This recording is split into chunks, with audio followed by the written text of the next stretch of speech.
Bon matin, bon après-midi, bonne soirée, peu importe l'heure où vous vous connectez, bienvenue à cette petite capsule pour les courants en delta. Quand tu as un courant de ligne de 15 ampères, qu'est-ce que tu fais avec? Tu as combien d'ampères dans ta phase? Ta phase, c'est toujours les bobines du transfo. Tu as combien de courant?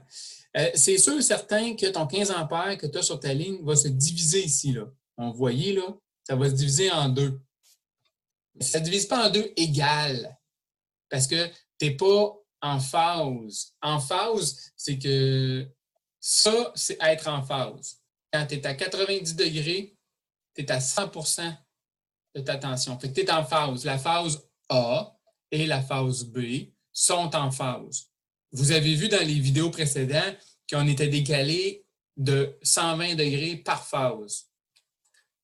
On est décalé de 120 degrés par phase. Donc, le maximum qui est ici puis le maximum qui est là n'est pas en phase. On n'est pas en même temps. Ce n'est pas x2. Ce n'est pas 15 ampères divisé par 2. Ce ne sera pas 15 ampères x2 non plus.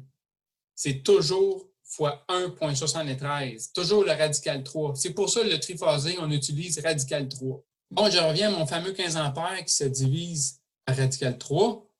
Une partie là, une partie ici. 15 ampères divisé par 1,73 me donne 8,7.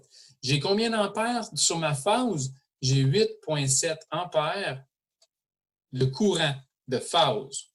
C'est quoi le courant de phase? À 15 ampères de ligne, courant de ligne de 15 ampères, courant de phase de 8,7. Donc, en triangle, le courant de phase est 1,73 fois plus petit que le courant de ligne.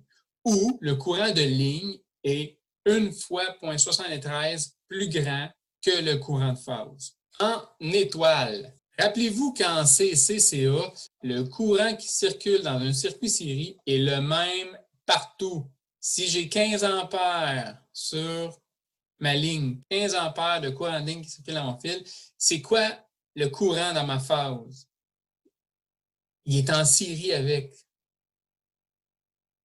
Donc, mon courant de phase en étoile est égal à mon courant de ligne. En étoile, le courant de ligne est égal au courant de phase. Donc, si j'ai 15 ampères sur L1 et que sur L2, j'ai 18 ampères, le courant de la phase A va être de 15 ampères et le courant de la phase B va être de 18 ampères. Je ne vous demanderai pas de calculer le courant neutre. Là. Il y a une formule mathématique longue comme mon bras. Là. Ça, on n'embarque pas là-dedans. On n'a pas besoin de savoir. Il faut juste savoir qu'il va y avoir un courant neutre présentement parce qu'on n'est pas équilibré.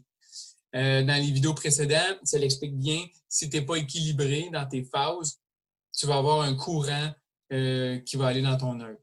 Ça expliquait aussi que si j'avais 15 ampères par phase, dans mon neutre, j'étais à 0. Merci à toi d'avoir visionné cette capsule. À bientôt.